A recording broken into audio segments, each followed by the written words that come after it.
Maybe we just take a sidebar and talk about this Dallas and Seattle game, because that's the game that everyone wants a piece of. How do you go about that? Like, do you play like Kevin Adams from FTN won a bunch of money last week by.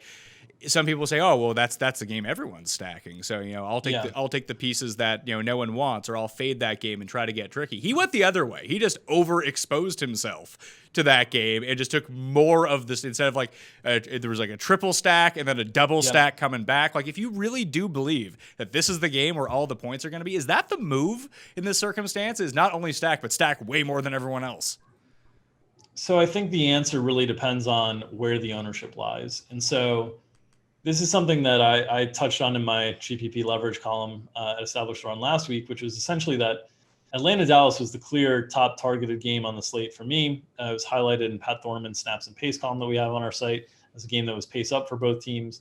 It was two teams that had pretty good price tags on their wide receivers and two quarterbacks that were pretty compelling to stack because the offenses are concentrated in terms of who they throw the ball to.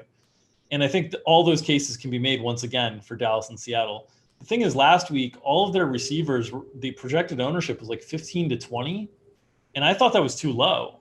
So I was also very overweight this game in general and had a lot of it. And the way that I decided to differentiate myself was all of my Dak stacks, I removed Ezekiel Elliott from. My thought process on that was just that Dak and Zeke are going to be so owned individually that the combination of them is going to be more owned than it probably should be.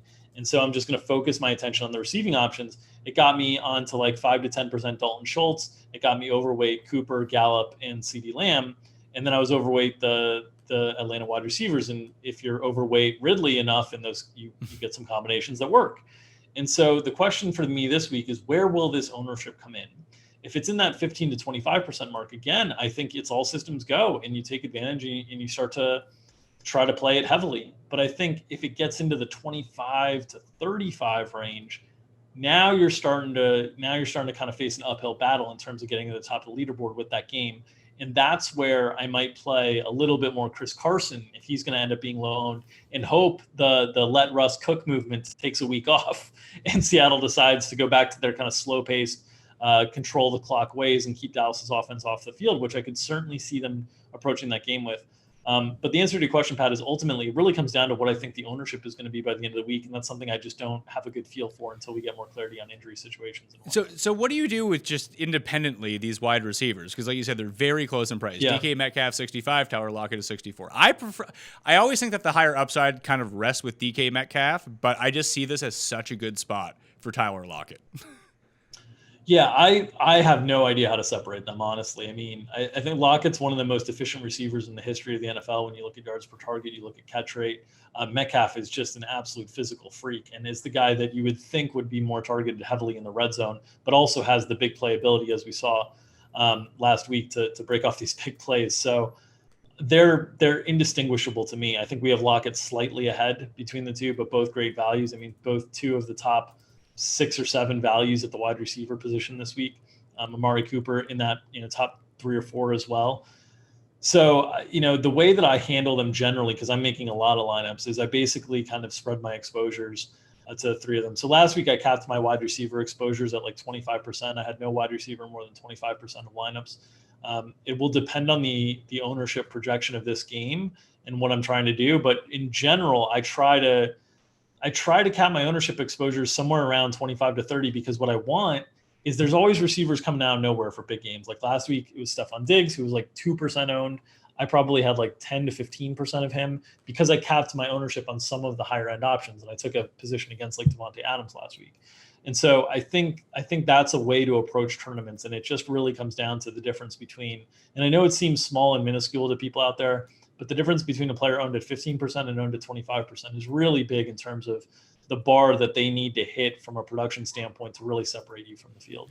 So what about the Dallas side? Like you said, you have Amari Cooper projected very highly, but I think I think he may be the lowest owned of the Dallas receivers. There's always going to be interesting. There's the narrative that he doesn't play very well outside. The other guys are both cheaper, and if you want to use Metcalf or Lockett, you can have a little bit of savings if you go down to Lamb or Gallup in this spot. I don't think it's going to be like substantial, but I don't think that Cooper stands out in ownership, at least in my mind, the way that I'm kind of piecing this all together? Because everyone's paying down for Schultz. So I think Gallup is going to be the lowest owned of the Dallas receivers because he just hasn't had the production that's like shown up in the box score yet. And people love when they make their lineups, they love clicking on that DraftKings profile. They love looking at the fantasy points in the most recent games. And Amari Cooper, I believe, has hit the 100-yard bonus in both games. So he's had pretty good box scores. CeeDee Lamb got the 100-yard bonus last week, so he's had decent box scores. And CeeDee Lamb, I think, is going to draw the wide receiver cornerback matchup in terms of playing in the slot with what Seattle has allowed to slot receivers, as we saw with Julian Edelman last week. I think he'll draw some of the attention there. So I think Gallup is going to be the piece that's a little bit less owned of the trio. Schultz is interesting to see where the ownership is because tight end is tricky this week. There's nobody sub 3,500 that people are going to be excited to play. And so you get all these guys that are like 37 to 45 or so that people are going to be kind of batting around. So I'm interested to see, but I think Gallup will be the lowest owned of that group. I don't think he'll be, I think he might be sub 10, but might be like that 7-8 range where it's not super low, but it's low enough that you can kind of play and take an overweight position on in GPPs. But I like Cooper the most. I do want to see where his ownership comes in. If you think it's going to be lower, then I'm even more excited to play him. Yeah, that's just my initial lean on it. I think there's enough narratives that you can build against Amari Cooper that people who build. I mean, you're talking about building a lot of lineups too. If I was only building like three lineups, how do I approach this game? Do you really just have to make concrete positions and hope you're right? Yeah. I mean, it's one of those things where when you're only making a handful of lineups, you do have to kind of take stands. And that's the difference between like talking about lineup sets when you're making 150 versus when you're making 20 versus when you're making 10 versus when you're making 5 or 3. I mean, 3, you have to make a big stand, right? Like you're probably going to play at minimum every time you play a guy, he's in 33% of your lineup. So you're already bigly overweight most guys. So yeah, you just based on the number of lineups you're creating, it really does impact the stands that you take. So what about the tertiary pieces of this game? We talked about Schultz. You say that Carson, I think that Carson could be decent leverage in this game. People are going to use Zeke regardless. Does that leave like founder of Mickey Mouse, Walt Disley, as someone you could use? Disley is probably pretty fringy, but in large lineup sets, I think you could use that. Russ does spread it around enough that there would be some opportunity there.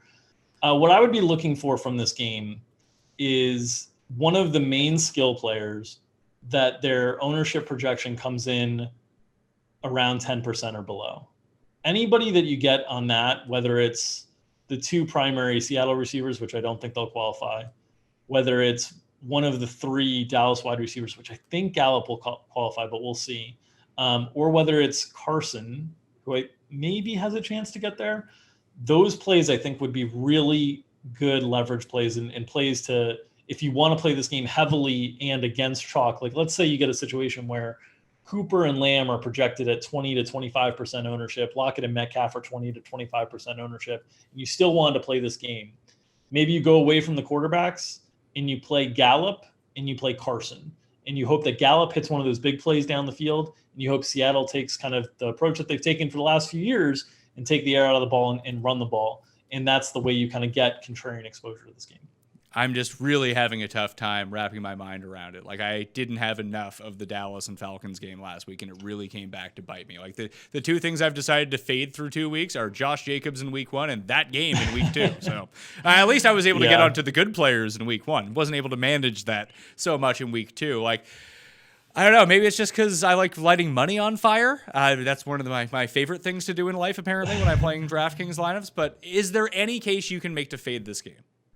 The case that I would make to fade this game is going to be almost solely based on ownership, and then I'm going to talk myself into the narrative that Seattle's going to want to keep Dallas's offense off the field and revert to the way they were in the past, and then we saw kind of the Rams have that success in week 1 against Dallas, just kind of running the ball down their throats. It's a hard narrative to swallow, so it's not one I want to go down, but it really comes down to the ownership. And I think if you still want to play this game into chalk ownership, the other way to think about it is, so like last week I was playing a lot of Dallas Atlanta, and that meant I could not make lineups where I played all 3 of Derrick Henry, Jonathan Taylor, Ezekiel Elliott. And so I made that Dak rule to make sure I didn't have Zeke with Dak And that got me a lot more Aaron Jones, who was kind of my leverage play on Devontae Adams. I knew there was heavy ownership on Devontae Adams. I knew that and the combination of the running back ownership through those three guys was going to keep Aaron Jones low. And now if I hit on Aaron Jones in a big way, I can still play these chalk stacks.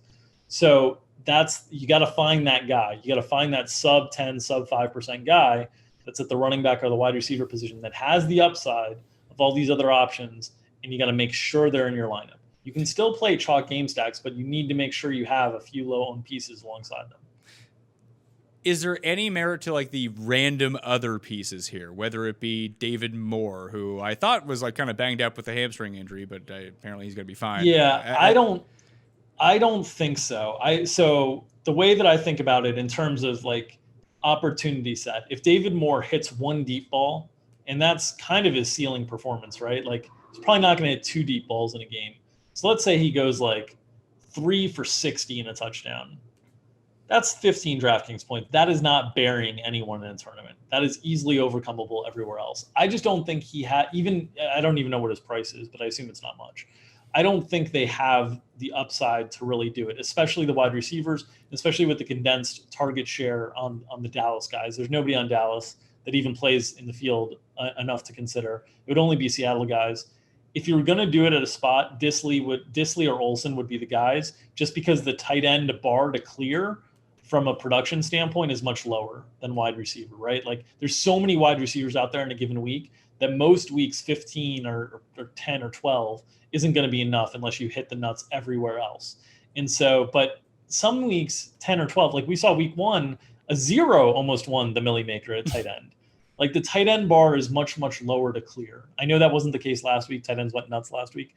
But so if you're going to do it, Disley or Olsen would be the guys. But in general, I'm kind of on the focus guys or not, and hoping one of the focus guys slips through the cracks with ownership.